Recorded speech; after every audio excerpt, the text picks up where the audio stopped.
Olá, seja muito bem-vindo ao Panorama, um programa da TV Assembleia de Minas Gerais.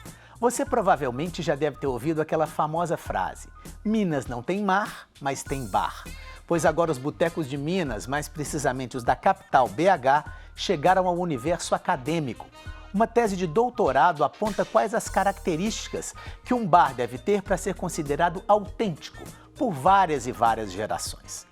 Ao mesmo tempo, frequentar bares e experimentar comidas e bebidas sem nenhum compromisso acadêmico, mas sim profissional, é a função de alguns especialistas em gastronomia, pois o Panorama de hoje juntou esses dois perfis para falar sobre a tradição dos bares de Minas.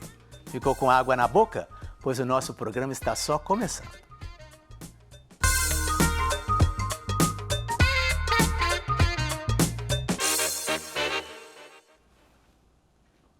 Eu converso com a doutora em administração Geórgia Caetano, autora de uma tese sobre a autenticidade e a nostalgia dos botecos de Belo Horizonte, e com o jornalista gastronômico Daniel Neto, o Nenel, autor do blog Baixa Gastronomia. Muito obrigado, Geórgia, muito obrigado, Nenel, pela presença de vocês. Eu queria começar conversando com a Geórgia para saber, em primeiro lugar, por que, Geórgia? Por que escrever uma tese de doutorado sobre os botecos de Belo Horizonte? Obrigada, eu que te agradeço, Fernanda, TV Assembleia, pelo carinho aí em repercutir a nossa pesquisa. Na verdade, eu comecei essa tese em 2019, que foi o ano que Belo Horizonte foi eleita a cidade criativa da gastronomia. Então, nada melhor do que para traçar a gastronomia da cidade e valorizar esse perfil gastronômico que Belo Horizonte tem, do que falar sobre bares, Bares e botecos, que é um dos ícones, da gastronomia mineira. E eu acredito também que por essa relação do Belo Horizontino com o bar, foi um dos motivos que favoreceu a Unesco a dar para a cidade esse título e que tanto encanta aí os belo-horizontinos, os moradores e os turistas que vêm à cidade, que não deixam de experimentar os bares e botecos e de viver essa experiência aí por todas as regiões de Belo Horizonte.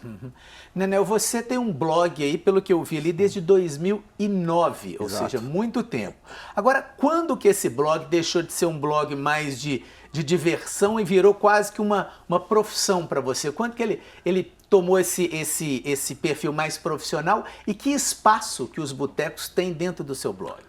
Então, quero agradecer o convite, um prazer estar aqui, quero dar os parabéns para a Geórgia pela tese e fiquei muito feliz pela repercussão, porque a cidade ganha muito com isso. Eu acho que eu sempre quis que isso se tornasse, de alguma forma, algo que eu pudesse viver disso, porque é uma coisa que eu amo. E acho que em 2017 que isso se tornou assim, eu pude falar, agora eu posso trabalhar com isso, só com isso. E o espaço que o bar tem no meu trabalho é praticamente 100%. Eu escrevo sobre bares, botequins, biroscas, lanchonetes, eu escrevo sobre locais de gastronomia popular, vamos dizer, e eu acho que os botecos se encaixam perfeitamente nisso. E como é que é? Como é que você seleciona os botecos para poder ir lá? Alguém te conta? Hoje em dia, com a popularidade, possivelmente deve receber um monte de indicação. Muita. O pessoal me manda no Instagram, é muito legal. Você tem que vir aqui no meu bairro, conhecer tal bar. E aí, mas eu faço de uma coisa bem solta. Eu vou quando dá ou quando me dá na telha, assim, é uma coisa, confesso que não é muito organizado nesse sentido, não.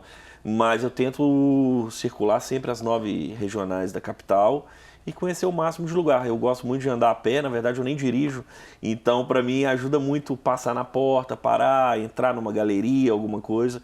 Eu acho que essa coisa de desvendar assim também é bem legal. Ó, o torresminho, croque-croque, a pelinha. Seu Zezé aí, ó. Figura icônica.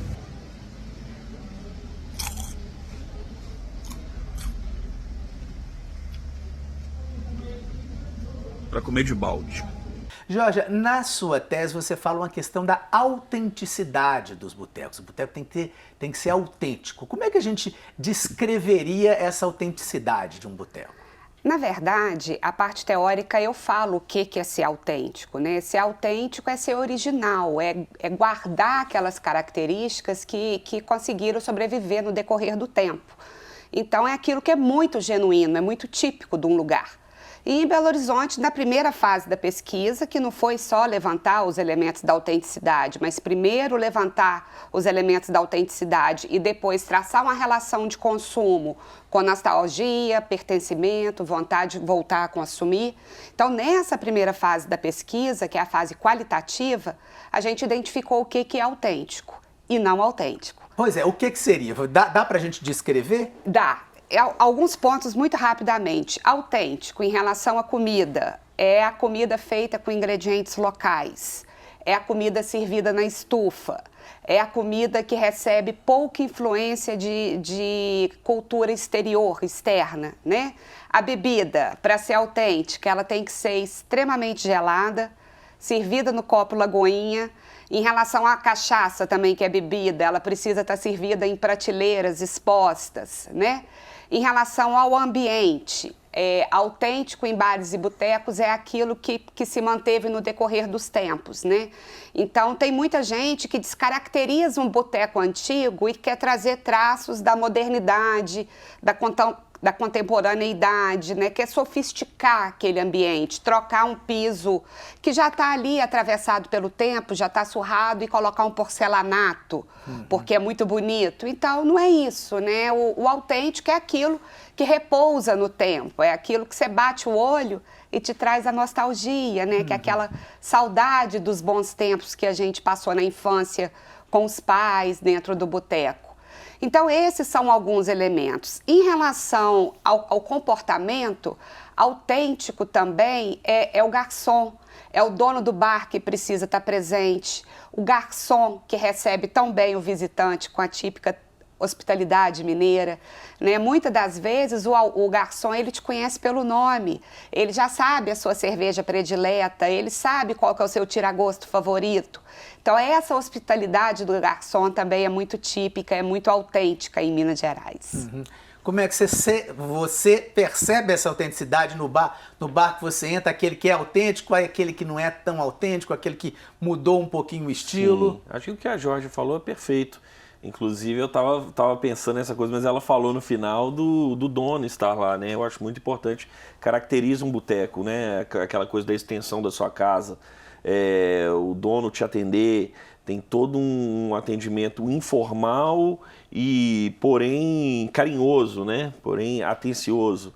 Nem sempre carinhoso, porque tem um dono mal-humorado também que faz super parte, né? Encontra esses donos mal-humorados que é autêntico, não deixa de ser autêntico, super autêntico, né, principalmente a galera da velha guarda, mas também é super legal e acho que isso faz parte do ambiente, né?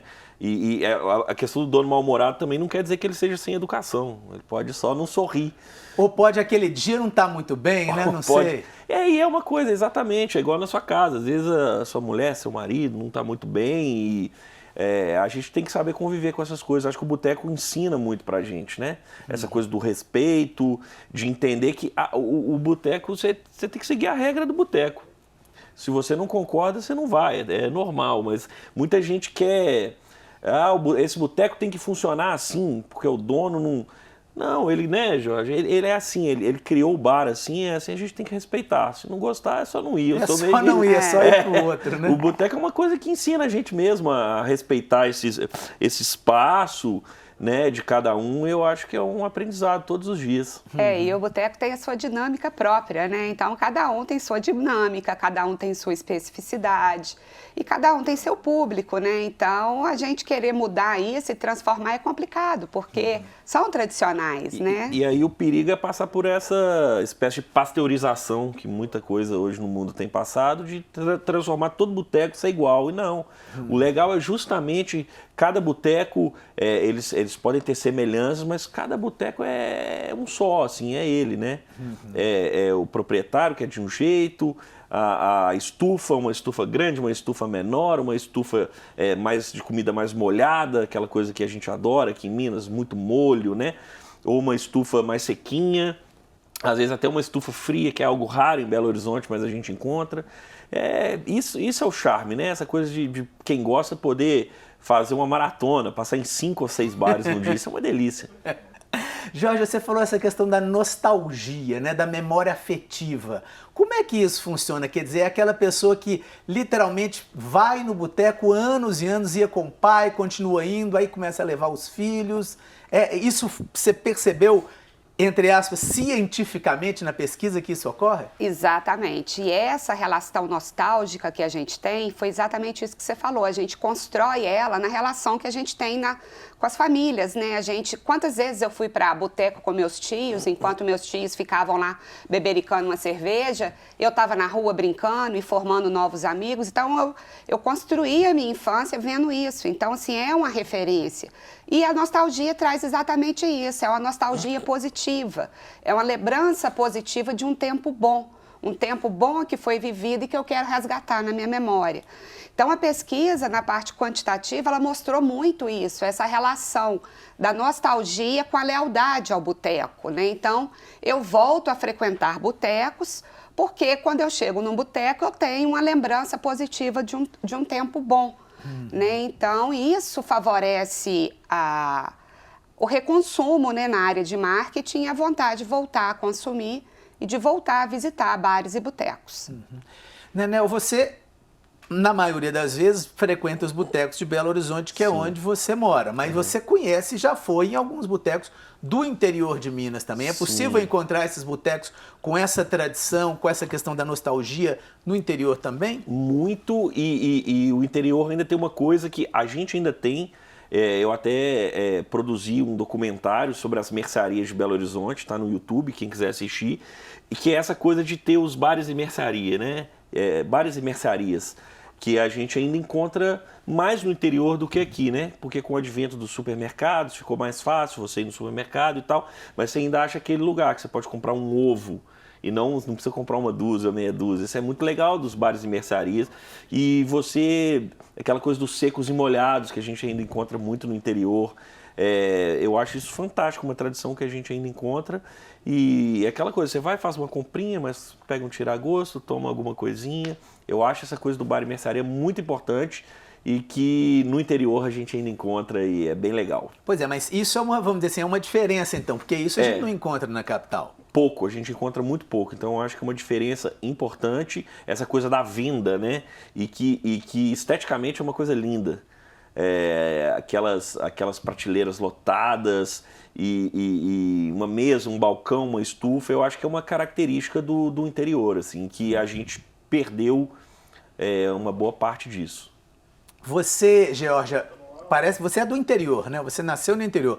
No interior você já ia em botecos ou acompanhava a família também? Vê alguma diferença aí no que você pesquisou aqui para aquele lá da sua cidade natal? Não vejo essa diferença. Sou do interior, sim, sou de Manhumirim, né, na zona da Mata Mineira. E o que tem no interior é exatamente essa questão de família, né? Foi no interior que eu cresci vendo minha família frequentar bares e botecos, isso é muito nostálgico. E entre os itens autênticos que a pesquisa trouxe, o que é autêntico é essa semelhança com bares do interior do estado. Então, para ser autêntico, precisa lembrar aqueles bares das pequenas cidades mineiras. Isso é muito latente na pesquisa, isso é muito valorizado. O mineiro, ele tem essa raiz no interior, né? Ele tem sempre um familiar no interior e ele quer ter nos bares de Belo Horizonte uma extensão da cozinha da própria casa, uma extensão da cozinha da avó, né? Então, Belo Horizonte traz muito isso, essa relação com o dono do bar, essa relação com o garçom. Isso são traços do interior, traços da hospitalidade típica mineira que a gente encontra muitas vezes aí nos bares e botecos. Pois é, eu também vi no blog, né, que você já saiu até de Minas, inclusive. Eu vi que você já foi para outros estados e até para o exterior.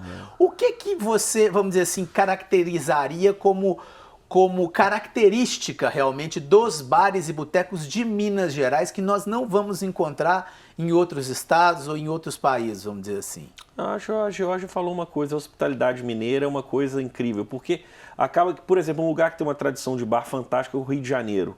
né? Eu acho que os botecos, os botequins que vieram das tascas portuguesas, né? Toda aquela coisa, e o Rio de Janeiro não tem como. Foi capital, né? Recebeu a família imperial de Portugal, então ali começou, né, uma grande tradição das tascas, depois botequins, e a gente encontra semelhanças ali, etc. Mas eu acho que muito a hospitalidade, e eu acho que a questão que pra gente é uma coisa muito normal, mas que tem bares, é claro que não estou dizendo que é uma coisa difícil de encontrar, mas nem todo bar fora, aqui em Belo Horizonte, todo bar tem torresmo.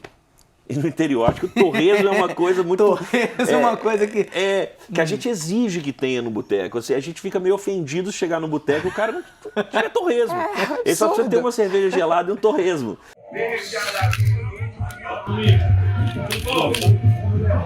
E fora de Minas, a gente encontra, claro, mas tem muito bar que não tem. Então ele tem outras coisas. O Rio de Janeiro tem muita questão da carne assada, que para mim faz a função do torresmo aqui. Todo botequim lá tem uma carne assada, ou uma carne seca com farinha, que essa carne seca, a influência nordestina, muito forte no Rio. Mas eu acho que aqui é a hospitalidade e o torresmo. Eu acho que o torresmo tem que ter. Um bom bar tem que ter um torresmo. Perfeito. Vamos voltar um pouco para a ciência, Jorge. Você coloca na sua tese o conceito da identidade social. Vamos falar um pouquinho do que é esse conceito dessa inter-relação aí das pessoas nos bares e botequins. Exatamente. A teoria da identidade social, ela lançou luz, né, para eu conseguir construir esse trabalho. E o que é essa teoria? Essa teoria fala que a gente forma a nossa identidade a partir da relação com o outro, né, ou a partir da relação com grupos sociais. E como que eu trouxe isso para o boteco? A gente percebe que Belo Horizonte tem uma característica, os bares de Belo Horizonte têm uma característica muito particular, eles são segmentados. Então, alguns são para família, tem bares que são para público LGBTQIA+, tem bares que são para terceira idade, tem bares dos atleticanos, dos flamenguistas, tem até de flamenguista. Mentira. Né? Tem bar próprio para público flamenguista, da mesma forma que tem para os cruzeirenses. Então, é a identidade que se forma nesse convívio com os bares. Então, muitas das vezes, uma pessoa que é do público LGBTQIA+, ele quer ir num bar que ele encontra as pessoas iguais, né? Ou se ele não tem essa identidade formada, ele vai no boteco porque ele relaciona com pessoas e ele quer fazer parte desse grupo, né? Então, isso é muito bacana, porque eu formo as relações sociais nos grupos. E os bares são ambientes super importantes para isso. Inclusive, nos alegados da pesquisa, a gente fala que nas estratégias de marketing, a gente sugere para os empreendedores, para os donos de boteco, realizar eventos nos bares, porque é uma forma que tem de você atrair público de pessoas direcionados, vamos dizer assim, eventos direcionados para um público específico. Para determinados públicos ou para fortalecer aquele público que já frequenta ali. Né? E isso é muito bacana agora, nesse final de pandemia, que as pessoas querem voltar para as ruas, querem voltar às relações presenciais. E nada melhor, né, do que frequentar um bar e boteco para você fortalecer suas relações antigas e construir novas, né, buscar novos amigos. Como é que você vê esse conceito aí que ela explicou tão bonito teoricamente na prática? A prática é o seguinte, a Georgia estava falando dos estilos de bares, ela falou, tem um bar da terceira idade, esses são os melhores. Inclusive, viu cabeça branca, entra, porque a galera entende de boteco. É boteco bom. E a coisa que eu mais... eu acho que é apaixonante no boteco, no botequim, na birosca, é que são lugares extremamente democráticos. Acho que, se eu não me engano, é o Reginaldo Rossi que cantou que no boteco todo mundo é igual. O botequim é isso, chega o cara de terno, você pode ir de chinelo, né, de camiseta, não tem essa... Né, ninguém vai ser contra, ninguém vai ficar te olhando diferente. São lugares fantásticos em que diversas classes sociais convivem com tranquilidade. É aquela coisa, diversas opiniões políticas se encontram. Acho que é um lugar de belas discussões, né? E você encontra discussões de altíssimo nível no boteco, eu acho que é muito importante. Democrático, eu acho que isso é que caracteriza também os botecos Brasil afora, assim. Perfeito, a gente está caminhando para o finalzinho. O que mais que a gente poderia colocar aí, Georgia, em termos de características, né, que você pesquisou, que você encontrou nesses botecos que pode levar uma pessoa a escolher justamente um determinado lugar para ir, para se divertir, para encontrar isso tudo que a gente está conversando. Eu acho que a gente falou dos elementos autênticos, eu vou pontuar agora os elementos não autênticos, né? Então, não autêntico é cerveja quente. Isso não pode de jeito nenhum. Não pode ter no bar de Belo Horizonte. Cerveja quente, ausência de garçom e do dono do bar, né? Então, assim, uma coisa que muito foi falada é a cultura dos espetos, que não é uma coisa muito típica mineira e foi sucesso aqui em Belo Horizonte há alguns anos atrás. Então, a pessoa chega no bar, pega a ficha ela já troca no espeto e não tem aquele contato muito próximo com o garçom. Então, isso não é autêntico. Apropriação de cultura externa não é autêntico em bar de Belo Horizonte. Banheiro sujo, falta de estufa, comida feita com alimentos muito processados, muito gourmetizados. A gourmetização é a principal característica de um bar não autêntico em Belo Horizonte. Perfeito. Nenel, para finalizar também, vamos dizer assim, aliás, você acha que Belo Horizonte realmente merece o título de capital nacional dos botecos? O que caracteriza para que ela mereça esse título e seja tão, vamos dizer assim, famosa nesse quesito? Acho que merece e a Georgia falou no início, esse título que Belo Horizonte ganhou em 2019 de Cidade Criativa da Gastronomia pela Unesco. Claro que a gente deve isso a todo mundo, desde os grandes chefs que viajaram o mundo e trouxeram técnicas, mas tem muito peso dos botecos também. E tem uma coisa que é assim, os nossos botecos são muito bons e principalmente pela comida. As pessoas de fora, elas chegam e elas ficam meio chocadas com a qualidade da nossa comida, né? Elas falam, nossa, é o melhor lugar para comer. Belo Horizonte está entre as melhores cidades do mundo para se comer hoje em dia. Acho que sempre esteve, só que agora está sendo reconhecido. Qualquer botequinho que você olhar assim é capaz dele ter uma comida muito boa. E a Georgia falou aqui também da questão de ultraprocessados, etc. No boteco a gente ainda consegue comer uma comida saudável. É uma comida de verdade, como tem esse termo que a Rita Lobo usa muito, mas são comidas muitas vezes feitas do zero, né?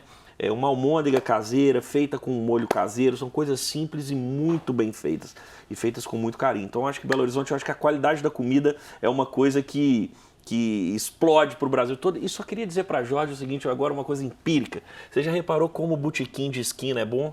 A esquina parece que nasceu pro botequim, o botequim pra esquina, assim, sabe? Pode reparar, boteco de esquina é sempre bom. Nós vamos reparar, então. E essa relação que Belo Horizonte, que a pessoa que vai ao boteco tem com a cidade, né? Ela quer sentar na calçada, que ao mesmo tempo ela tem um diálogo com o interior do boteco e um diálogo com a rua, né? Então, essa é a tradição de estar aberta à cidade, estar com os olhos voltados para a cidade, sem perder o olho no garçom lá dentro, que precisa trazer a cerveja gelada e o tiragosto gostoso. Que perfeito.